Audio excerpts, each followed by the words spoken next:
porque esse tema hoje é, sem dúvida, o tema ainda de maior importância. Os senhores viram sobre o que falei apenas em investimentos de uma única Big Tech.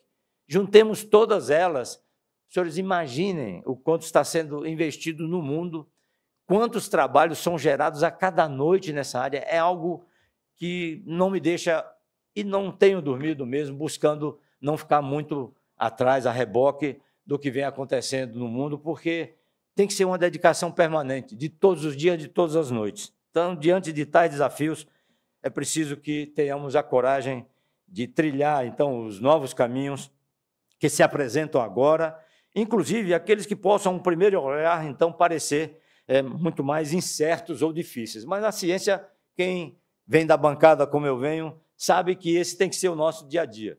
Então, devemos fazer isso, sobretudo, para que sejamos capazes, quem sabe, de inspirar o restante da administração pública, como tem buscado o TCU em relação à vida digital, e transferir a gestores essas experiências geradas em nossas instituições. Acredito mesmo que essa seja, então, a melhor, senão a única forma para que possamos construir uma nova imagem dessa área importante do conhecimento, que é o controle externo, para que sejamos, então, vistos não como alguém a ser temido ou muitas vezes evitado. Quer dizer, sabemos que temos um poder sancionatório enorme, então, e por esses obstáculos que isso poderia criar ao desenvolvimento e ao progresso, mas temos que pensar que devemos, então, ser olhados então, ou seguidos apenas pelos ensinamentos e exemplos que temos a oferecer, principalmente essa área do conhecimento, que nos toca a todos. É uma área hoje que permeia a todas as outras áreas do conhecimento. Para isso, eu diria, tão importante quanto a coragem de enfrentar novos desafios é a disposição para buscar parceiros dentro e fora da administração pública que disponham a seguir conosco ou que se predispõem a seguir conosco nessa jornada de liderança e, acima de tudo, inspiração. Essa é uma área que só sobreviverá com base nas lideranças. E o grande desafio é transformar muitos em muitas lideranças. É o que nós precisamos nessa área hoje. Então, no campo da análise de dados e, acima de tudo, agora, da inteligência artificial, o Tribunal de Contas da União já é reconhecido como referência pela inovação e pelos resultados até aqui alcançados.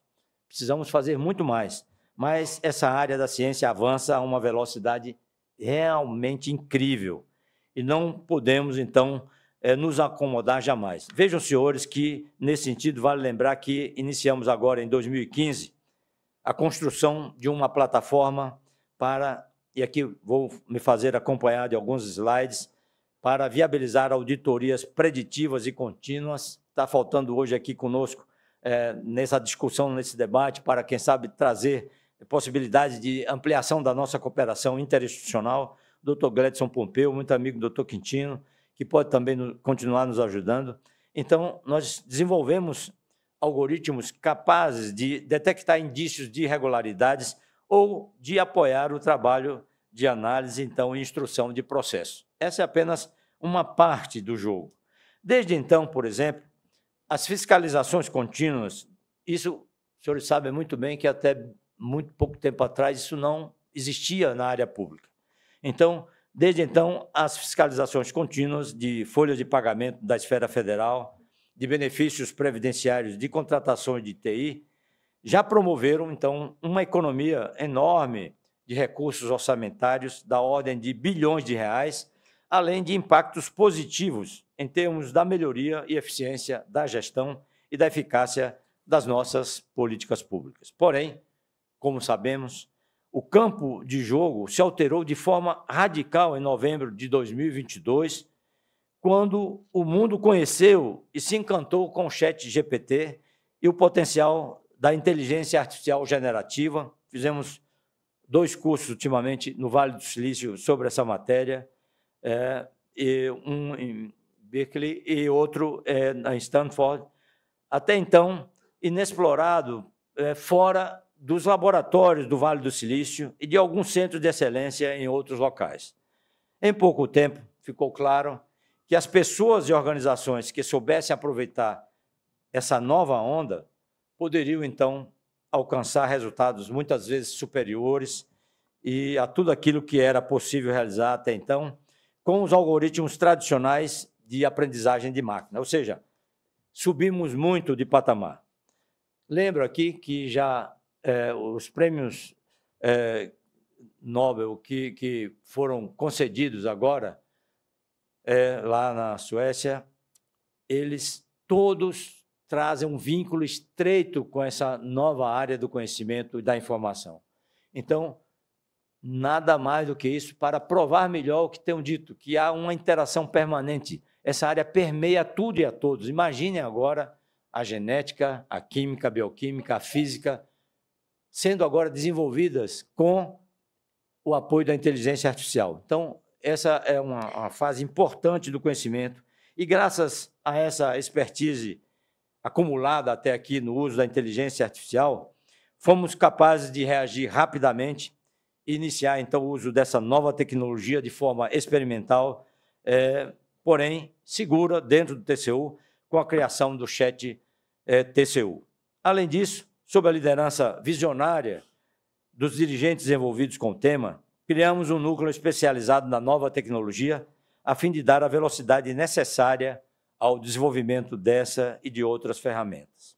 Graças a essa estratégia, o chat TCU tem evoluído, eu diria, de forma sistemática nas suas funcionalidades, no que pode nos oferecer, e também foram criados cursos e guias para orientar o uso da inteligência artificial generativa e, por fim, na verdade, o que aconteceu foi um desenvolvimento de produtos absolutamente inovadores, como agora nós podemos citar o Copilot TCU. Então, uma coisa vai puxando a outra e essa solução integrada ao Microsoft Word, que permite, então, o acesso às funcionalidades no chat TCU a partir do editor de textos e que está disponível para uso de todos os nossos auditores desde o último mês de agosto.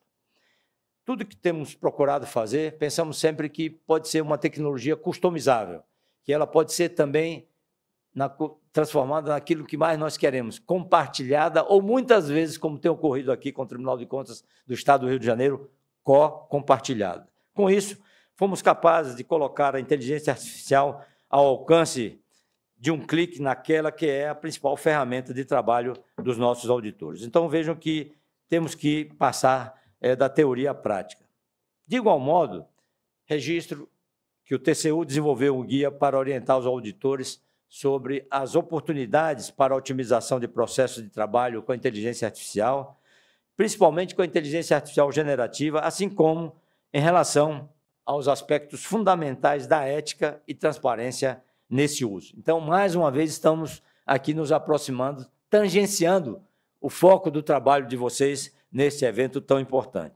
Ressalto, como no caso desse exemplo, que o TCU compreende e valoriza a necessidade de estabelecimento de regras e diretrizes objetivas a fim de estimular a adoção dessa nova tecnologia e, ao mesmo tempo, evitar, ou, acima de tudo, minimizar eventuais prejuízos, aspectos relevantes, como o que vocês estão tratando hoje, que é a proteção de dados pessoais. Em síntese, os avanços do TCU nessa área se encaixam perfeitamente no conceito de co-inteligência, definido pelo professor Ethem Mollick como, abro aspas, a colaboração entre a inteligência artificial e a inteligência humana, aproveitando os pontos fortes de cada um. Então, quando muita gente me pergunta se a inteligência artificial vai realmente acabar com os empregos, eu diria que ela vai fazer com que as pessoas mudem de empregos. Então, eu acho que vai tirar o emprego de um que não quis incorporar ao seu conhecimento a inteligência artificial e transferir a sua vaga, o seu emprego, para aquele que entendeu a importância do uso da inteligência artificial. Assim, ao mesmo tempo em que desenvolvemos aplicações cada vez mais poderosas para suportar a melhoria de nossos processos, temos o cuidado de garantir que a decisão final caiba sempre a um servidor, responsável por avaliar de forma crítica os resultados oferecidos pela inteligência artificial. Ao entrar aqui, conversando com o nosso presidente, disse a ele que eu entendo que cada gesto de cada auditor na área do controle interno representa uma contribuição ao fortalecimento dessa forma de governo, para mim, ainda a melhor de todas, apesar de todos os tropeços e do momento atual no mundo inteiro, que é a democracia. Então, eu acho que isso é a parte mais importante do controle para o mundo. Além disso, e acima de tudo, mantemos, então, essa nossa prontidão organizacional para buscar inovar. Esse ambiente de inovação tem que ser mantido. A disrupção não está prevista onde vai nascer. Pode nascer aqui, pode nascer lá na minha pequena cidade de Valente, pode nascer em qualquer lugar, aproveitando de forma rápida as oportunidades oferecidas, então, por esse momento novo do conhecimento humano e das novas tecnologias. A propósito, eu diria que, voltando a reafirmar o que até já falei, esse ritmo agora, essa é a diferença, é alucinante e só vai aumentar. Vejam vocês que, em fevereiro desse ano, ao participar em Barcelona do WMC, do World Mobile Congress, eles entenderam, e nós fomos chamados para várias discussões técnicas em vários grupos naquele evento, que a velocidade era a palavra-chave desse ano. Não sei o que é que vamos entender daqui a um ano, mas a palavra velocidade era a mais importante para esse ano, até porque todos estão se dando conta que uma nova virada de mesa nesse conhecimento virá, queiramos ou não. Quando eu cheguei na SES com Quintino, eu creio que estava comigo naquela oportunidade, uma grande Big Tech americana, e o campus dessa empresa, que parece uma universidade, não estou fazendo propaganda não, apenas fazendo referências, eu entendi que as bandeirolas todas tinham ali uma frase muito interessante, análise de dados já, análise de dados já, por todos os cantos por onde andávamos naquela empresa gigantesca, né? E os senhores vejam quantos anos tem isso. Isso foi ainda na fase preparatória do meu mandato como presidente do TCU. Então, eu acho que nós precisamos avançar e avançar muito mais rápido. A pergunta que trago a cada dia, estamos esperando o quê? Queremos o quê? Vamos ficar achando que vamos voltar para o mundo eletrônico com as atividades repetitivas, né? Quase até decepcionantes? Não dá mais, não há nenhuma chance desse retorno. Muita gente se habituou muito a isso, mas eu acho que na Bahia nós encontramos um termo que eu não sei se já falei em alguma oportunidade com algum de vocês pessoalmente, porque é um jargão assim, muito local, né? Nós precisamos acabar com o que nós chamamos de burrice ocupada. Não dá mais, não dá mais. Então, eu acho que precisamos avançar e estamos, portanto, nesse novo momento de transição em que os avanços da inteligência artificial generativa, que começou outro dia, ciência bastante nova, em 54, na cidade de Hannover, nos Estados Unidos. Eu morei na cidade de Hannover, em outro mundo, lá na Alemanha, mas eu acho que lá também nós temos desenvolvimento científico e tecnológico que sempre buscou embasar esses conhecimentos no mundo. E lá a Universidade Técnica é realmente um centro de grandes reflexões, de grandes laboratórios nessa área, e eu diria que temos que, então, pensar que isso está sendo, de uma maneira muito rápida, sempre crescendo a cada dia, essa ampliação, essa amplificação pela criação, principalmente, de agentes autônomos capazes de realizar, em segundos ou minutos, tarefas que até então demandavam horas ou dias de trabalho das equipes. E hoje, os avanços na Bolsa de Valores da NVIDIA mostram a importância de tudo isso, mostram que estamos correndo para que a computação quântica possa chegar e, quem sabe, nos permitir avançar mais. E eu acho que isso vai acontecer. O uso das fibras de carbono, que, para mim, é um processo que já está muito tarde, já deveria estar acontecendo há muito tempo atrás. Então, isso também, isso é que eu disse há pouco, que vai, quem sabe, já no próximo ano, estar aqui com vocês para a gente estar discutindo o que é que a computação quântica e as fibras de carbono vão trazer para essa área específica do controle de dados, mas, acima de tudo, para a área do controle externo, que é a nossa missão principal. Então, mesmo que ainda estejamos até, de certo modo, distantes da conscientização das promessas de uma superinteligência artificial, mas ela já está aí, não esqueçam, já está aí, que nem os especialistas, na verdade, sabem, como eu tenho repetido aqui, nesse momento, dizer ao certo se ou quando será criada, então, e trata-se, então, de um cenário para o controle externo, desafiador, de ondas sucessivas, cada vez maiores, mais rápidas e de maior impacto.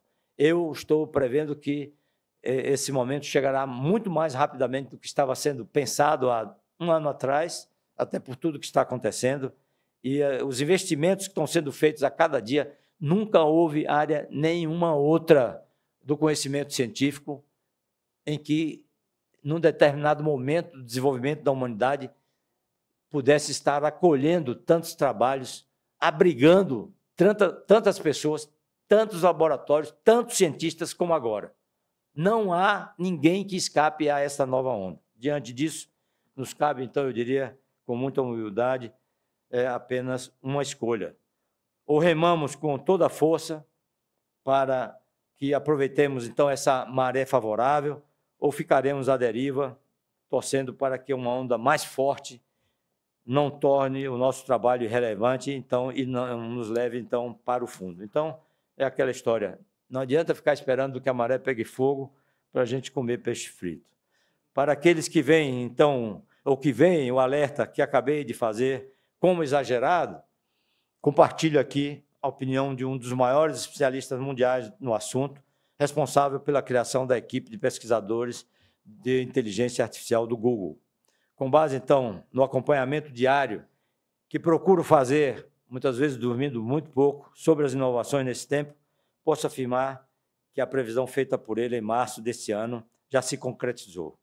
Hoje, pode-se encontrar com facilidade exemplos de agentes capazes de automatizar por completo tarefas intelectuais de razoável complexidade, até então realizadas por engenheiros de software, profissionais de marketing, advogados e outros trabalhadores do conhecimento. Quero dizer a vocês que é realmente um momento que nos assusta. As aplicações potenciais desse novo paradigma, tanto para o controle externo como para o setor público em geral, são praticamente ilimitadas. Por um lado, a construção de agentes de IA especializados no atendimento ao cidadão pode até trazer ganhos excepcionais de eficiência e de produtividade na prestação dos serviços públicos, desde que sejam tomados os cuidados obrigatórios com a validação e a supervisão dos algoritmos, então, até aqui utilizados. Instrumentos que considero fundamentais para a democracia, como eu já disse, como o que temos aqui no Brasil, felizmente, os portais de transparência e orçamentos participativos podem ganhar, a rigor, maior relevância e utilidade por meio, então, de recursos interativos para a seleção de informações relevantes. Por fim, serviços e políticas públicas podem ser otimizados por meio de soluções inovadoras, sugeridas por agentes capazes de analisar dados de desempenho em tempo real e propor, então, ajustes para resolver os problemas identificados. Por outro lado, eu diria que há preocupações importantes que já são presentes nas discussões sobre os usos atuais da inteligência artificial e que certamente receberão um novo impulso frente ao grau de automação proporcionado pelos novos agentes. Destaco, com todas as vênias, no contexto desse seminário, justamente a questão da segurança e da privacidade de dados pessoais, esse foco importante de vocês, os quais, apesar de sensíveis, mostram-se cada vez mais essenciais para a construção de soluções mais eficazes e, não esqueçam, para o fortalecimento da democracia. Reitero, então, a necessidade, então, de nós todos juntos, que trabalhamos nessa área do controle externo, assumirmos, então, a liderança que nos cabe nesse processo, a fim de podermos identificar os caminhos cujo risco, então, seja aceitável e possamos também juntos estimular a administração pública a dar mais um passo essencial rumo à modernização que os cidadãos esperam e merecem. Então, lembro ainda que esse tem sido um dos pontos centrais nos debates sobre a proposta de regulação em construção no Senado Federal, até aqui conduzidos de maneira, eu diria, muito inteligente e exemplar pelo senador, meu amigo Eduardo Gomes, relator da matéria. Com base, então, em um processo participativo e democrático, o texto vem sendo aprimorado como foco, principalmente com foco no equilíbrio entre regulação e desenvolvimento, bem como a conciliação entre a proteção de direitos e o fomento à inovação. Então, já há uma sedimentação daquele conhecimento que estava sendo discutido, gerado há muito tempo. Havia uma dúvida se as Big Techs iriam apoiar ou não a regulação, mas, felizmente, nós estamos agora num momento em que todos concordam de que a regulação aqui e ali tem que haver. Vale ressaltar que a busca desse equilíbrio é um desafio global e que demanda, então, ações urgentes, especialmente diante de iniciativas das chamadas Big Techs, voltadas, então, para o uso cada vez mais intenso de informações produzidas pelos usuários para a construção, treinamento e evolução, então, de modelos de IA. Ontem, essa matéria também foi discutida num foro, do maior foro que temos, com maior competência, de pessoas altamente capacitadas e inteligentes, que é o nosso Supremo Tribunal Federal, e que quero dizer que respeito e entendo as soluções que de lá são emanadas, como brasileiro e como membro de uma casa que respeita enormemente o Supremo Tribunal Federal.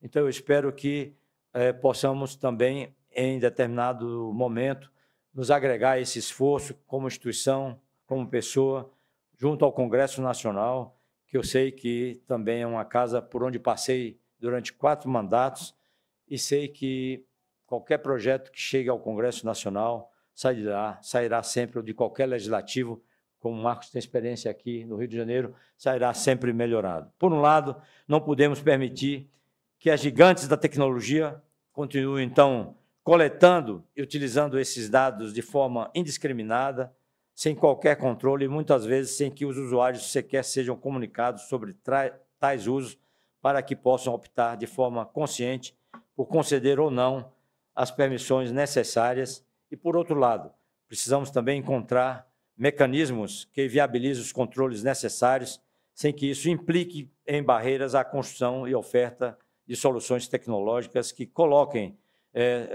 os cidadãos ao alcance desses mesmos usos e, então, desse enorme potencial de benefícios que é a inteligência artificial. Nesse sentido, registro que a Agência Nacional de Proteção de Dados, mesmo antes de qualquer regulação específica sobre o tema, e quem esperou, esperou com inteligência. Quem avançou poderá recuar e muito ou modificar completamente esse trabalho já realizado em muitos países e que eu acho que temos que continuar também com as consultas públicas, onde sempre aprendemos, para que possamos, a rigor, subsidiar a construção de entendimentos, então, sobre aspectos que envolvem essa relação entre IA e os dados pessoais. Ao mesmo tempo, expresso aqui a minha preocupação com o fato de que o assunto de tamanha relevância, apesar de estar disponível há 3 semanas, tem recebido, então, esse número pequeno de contribuições até o momento. Eu acho que precisamos ampliar esse conhecimento no Brasil por todas as formas que temos de mídias em todos os sentidos. Aproveito, portanto, a oportunidade deste seminário para incentivar todos os presentes para que acessem a referida consulta na plataforma Participa Mais Brasil, conheçam os aspectos dos tratados e, se possível, colaborem com suas opiniões e sugestões. Por fim, destaco que o desafio de uma busca permanente, e tem que ser assim, de equilíbrio entre a proteção de direitos e o estímulo à inovação, ganhou novos contornos há 4 meses, com a apresentação, então, da proposta inicial de um plano brasileiro de inteligência artificial. Ainda que o plano esteja em processo de desdobramento pelas áreas envolvidas, os bilhões de reais em investimentos e as metas ambiciosas anunciadas sugerem que o Estado brasileiro pretende utilizar as novas tecnologias de IA como uma forte alavanca para a melhoria do setor público e para o desenvolvimento nacional. Temos que ter também a capacidade, como órgão de controle, de sugerir modificações nas políticas públicas, eu diria mesmo no arcabouço orçamentário dos nossos estados, da União e também dos municípios, para que haja um movimento nacional em investimentos nessa área de proteção de dados. A rigor, os investimentos que temos, tanto nas nossas áreas públicas, nos 3 níveis, como também na área privada do Brasil inteiro é coisa ainda irrisória numa área tão importante para o futuro. Nesse contexto, quero dizer que torna-se ainda mais urgente a realização de debates como os que estão acontecendo e que acontecerão ao longo desse evento grandioso que vocês estão promovendo, a fim de que seja possível acelerar a maturação de conceitos e a formulação de práticas que viabilizem o uso de dados pessoais por soluções baseadas em IA, na medida estrita de sua necessidade, de forma ética, transparente e segura. Então, já estou chegando ao fim. Como mensagem final desta rápida conversa com vocês, repito o questionamento que tenho feito, então, sempre, e há pouco mais de um ano, onde faço também a ampliação daquela primeira pergunta que fiz no início dessa conversa: onde queremos chegar, então, enquanto nação? Queremos continuar a ser o eterno país do futuro ou vamos estimular o aproveitamento das oportunidades oferecidas, como agora por vocês, pelos avanços da inteligência artificial, hoje ao alcance de todos, para construirmos, então, a partir de agora, o futuro do nosso país? Fica essa pergunta para a reflexão de todos. Não tenho dúvida de que a regulação específica da matéria, hoje em discussão no Congresso Nacional, como disse há pouco, bem como a eventual realização de ajustes na redação ou na interpretação da LGPD, constituem, então, elementos essenciais para que possamos contribuir o que queremos nessa jornada. Então, esse último slide resume a visão de futuro que, modestamente, com todas as vênias, proponho para o Brasil, capaz, então, de aproveitar o potencial oferecido pelos avanços tecnológicos recentes e por aqueles avanços que estão já chegando.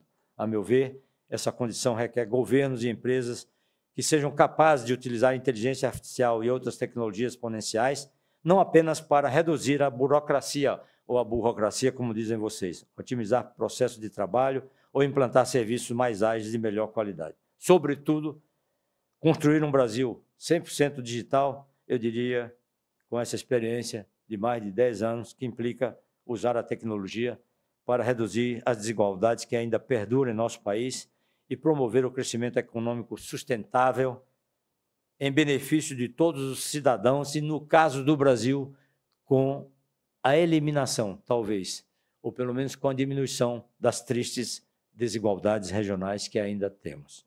Então, dito isso, renovo aqui os meus sinceros agradecimentos ao eminente presidente Rodrigo pelo trabalho extraordinário que fez pelo controle externo do Rio de Janeiro e do Brasil e do mundo, porque hoje estamos presidindo a Intosai, conquista essa que só foi possível depois daquele primeiro trabalho do Rio de Janeiro, quando os nossos parceiros internacionais entenderam que depois das Olimpíadas nós tínhamos nos capacitado e estávamos atuando de uma forma muito distanciada dos demais países em relação ao uso dessas novas tecnologias, desde o Big Data, e foi exatamente essa projeção que permitiu o Tribunal de Contas do Brasil, num trabalho de 2 anos, silentemente avançar para tirar a perspectiva de um tribunal que tinha já como lugar seguro a presidência da Intosai, que era o tribunal maior do mundo, o Tribunal de Contas Europeu, e nesse trabalho de formiguinha aqui e ali, fomos convencendo os nossos pares de que nós estávamos preparados para esse protagonismo e, acima de tudo,